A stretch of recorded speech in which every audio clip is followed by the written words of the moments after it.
Hi, Andrew from SACS, and welcome to video number 2 in our 8-video sequence on communication for engagement and morale. This one's focused on individual differences in communication. We're talking about things like personality, cognitive ability, and values. And what we're going to do in this brief video is to explain to you the personality characteristics, the values characteristics, which can affect how you should communicate with people. Let's look at personality first. This is a dominant model of personality in the research these days. This is called the 6-factor or HEXACO model of personality. 6 characteristics, starting with integrity modesty. Integrity modesty is the degree to which a person is likely to be straightforward, truthful, and honest. Now, it's important to understand that people with certain personality characteristics get attracted to certain jobs. This is called assortative matching, as I mentioned in the first video in this sequence. Now, if I'm a highly honest and truthful person, I may well be drawn to a job in regulation or policing or something like that. Now, if that's the case, and you want to communicate with people who are above population average in this honesty and truthfulness type characteristic, you really need to emphasize those things in your communication to make it work better. The second personality characteristic we're going to talk about is emotionality. Emotionality is related to resilience. If a person has high emotionality, that means they feel things very deeply. They are likely to be less resilient. On the other hand, when a person has low levels of emotionality, they tend to be more resilient and able to cope well with things.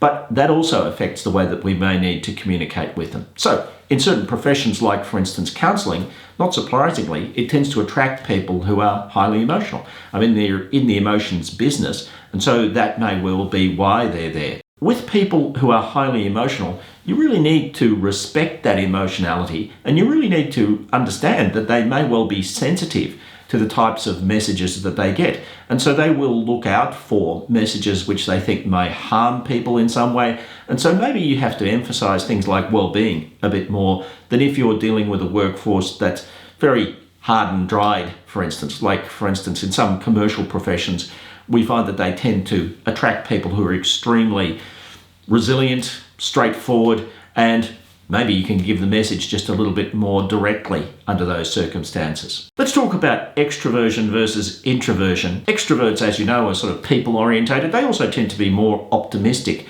than introverts. And so the messages are often needing to be couched in terms of, hey, we're all going to do this and let's do this together. It's all about collaboration. Now, introverts can collaborate, but they may well not seek to collaborate in large numbers. Introverts also tend to be a little bit more thoughtful, so you can use a more nuanced message sometimes, and certainly you don't need to use terminology like we're all going to do this together anywhere near as much with introverts. Next, we're going to talk about absence of anger, and I'm going to hope that you don't have much anger in your workforce, but it is true to say that certain professions do tend to attract angry people. So if you look at professions where there's very aggressive sales targets, that tends to attract people who might be highly driven, but sometimes the drive is a sort of a nasty competitive edge.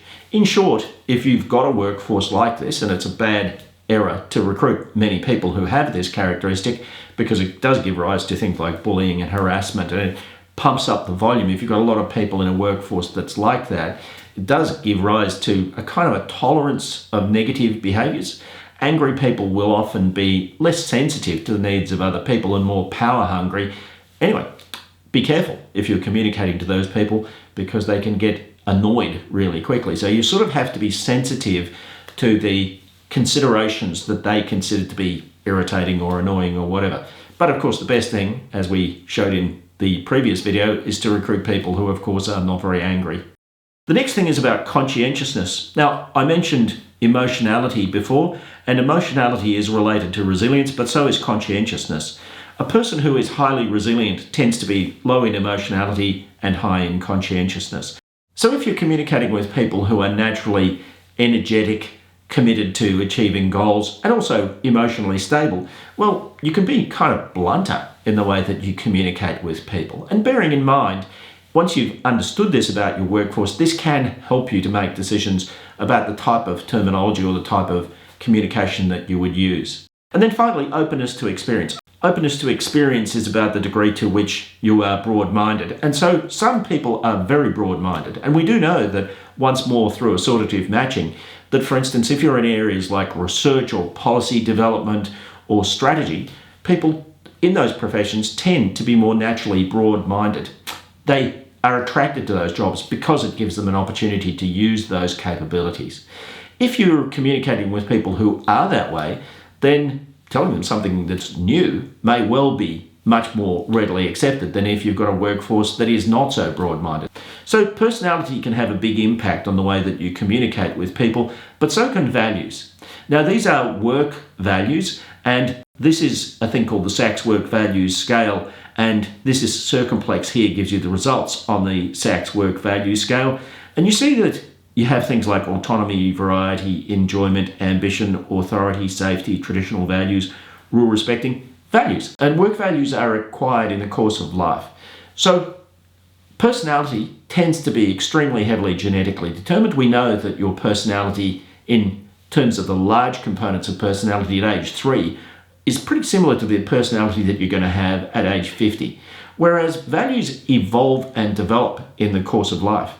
Now, a person's values can be very important to what form of communication is going to work well for them. So let's look at the person that's reflected in this diagram. Firstly, we see that they have strong values because this is population average, 50th percentile, this blue line in the middle here. And you see that they're extremely strong on environmental sustainability and social justice. Now, this is a kind of a not-for-profit kind of a profile here, very rule-respecting as well, and also very interested in helping and supporting, and enjoyment means I want to have pleasurable experiences at work. Now, if you're in a not-for-profit organisation, I can pretty much guarantee that you are going to have many people who are into social justice and environmental sustainability.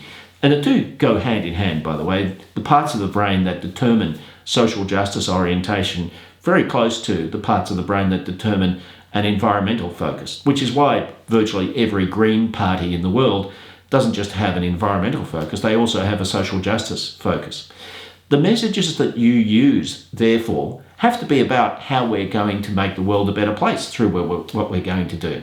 If, on the other hand, the person's values are all on the top right-hand side of this diagram, authority, which means I want to be the boss, ambition, which means that I seek to get ahead in my career, and autonomy, which means that I want to make all of my own decisions.